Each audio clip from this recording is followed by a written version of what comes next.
চ্যানেলে নতুন হয়ে থাকলে চ্যানেলটা অবশ্যই সাবস্ক্রাইব করে দিও আর পাশে থাকা বেল আইকনটা প্রেস করে দিও যাতে আমার ভিডিও সবার আগে তোমার কাছে পৌঁছে যায়। তো আজকে আমি চলে এসেছি একদম অন্যরকম স্বাদের আলু পটল আর পনিরের ডালনা নিয়ে। তো চলো দেখে নেওয়া যাক। এর জন্য আমি নিয়েছি এখানে পটল, নিয়েছি আলু আর নিয়েছি বেশ কিছুটা পরিমাণে পনির। পনিরের পরিমাণটা বললাম না যে যেমন পরিমাণে নিতে পারো। এবার কড়াইয়ে দিয়ে দিয়েছি আমি বেশ কিছুটা পরিমাণে সাদা তেল, দিয়ে দিলাম 1 চামচ মতো হলুদ আর অল্প একটু নুন। হলুদ আর নুন দেওয়ার ফলে পনিরগুলো কিন্তু আর লেগে যাবে না কড়াইয়ের গায়ে, এই জন্যই দেওয়া। তো এরপর পনিরগুলোকে আমি খুব ভালোভাবে ভেজে নিচ্ছি। ভাজা হোক, এদিকে আমি পটলটাতে নুন আর হলুদ মাখিয়ে নেব খুব ভালোভাবে। আর এই আলুটা ভাপিয়ে রাখা আলু আছে, একদম কাঁচা আলু নেই, একটু আলুটা আমি ভাপিয়ে রেখেছি। এই যে হয়ে গেছে। আর এদিকে দেখো পনিরটা কিন্তু খুব বেশি ভাজবো না, হালকা করেই পনিরটা ভেজে নেব। ভাজা হয়ে গেছে আর এটাকে আমি তুলে নেব। এরপর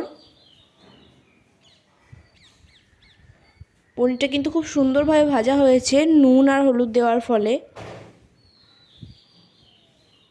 এরপর ওই তেলেই আমি দিয়ে দিয়েছি পটলগুলোকে একদম খুব সুন্দরভাবে লাল লাল করে ভেজে নেব।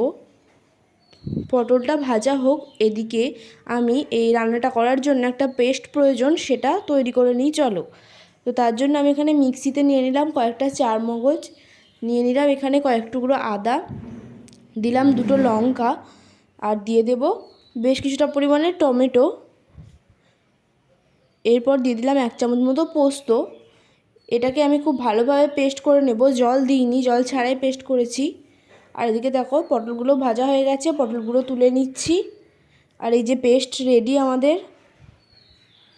এরপর ওই তেলেই আমি দিয়ে দিচ্ছি আলুগুলোকেও খুব ভালোভাবে ভেজে নিতে হবে বেশ কিছুক্ষণ ধরে সময় নিয়ে।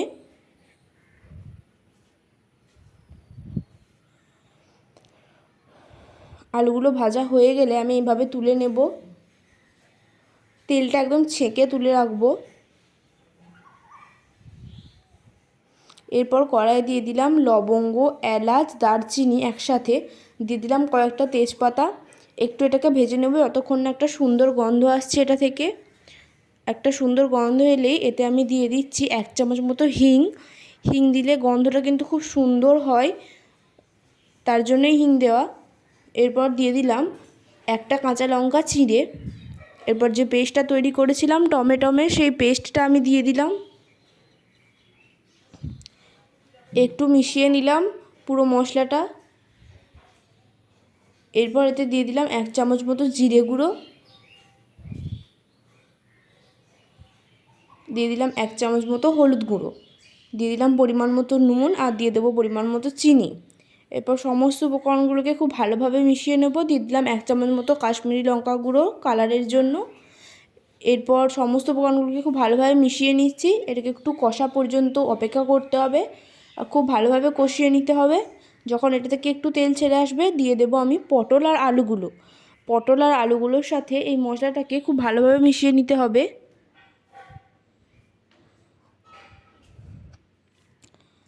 এরপর প্রত্যেকবারের মতোই এবারেও যতটা পরিমাণে গ্রেভি দরকার ঠিক ততটাই জল দেব। অল্পই আমি গ্রেভি রেখেছি, তার জন্য অল্প জল দিয়েছি। এরপর এটা একটু ফুটে এলে আর পটল আর আলুগুলো একদম নরম হয়ে গেলে আমি দিয়ে দেব আগে থেকে ভেজে রাখা পনিরগুলো।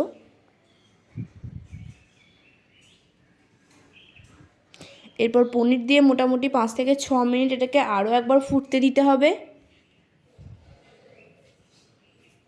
দেখতে হবে যেন আলু আর পটলটা খুব ভালোভাবে সেদ্ধ হয়ে যায়। এরপর নামানোর আগে দিয়ে দেবো 1 চামচ মতো ঘি। ডালনা, যে কোনো ডালনাতেই ঘিটা অবশ্যই ব্যবহার করতে হবে, এটা কিন্তু রান্নার স্বাদটাকে আরও বাড়িয়ে দেয়। তো এই যে রেডি আমাদের আলু পটল আর পনিরের ডালনা। অসাধারণ খেতে হয়েছিল, বাড়িতে একবার ট্রাই করে অবশ্যই দেখো, খুবই ভালো লাগবে।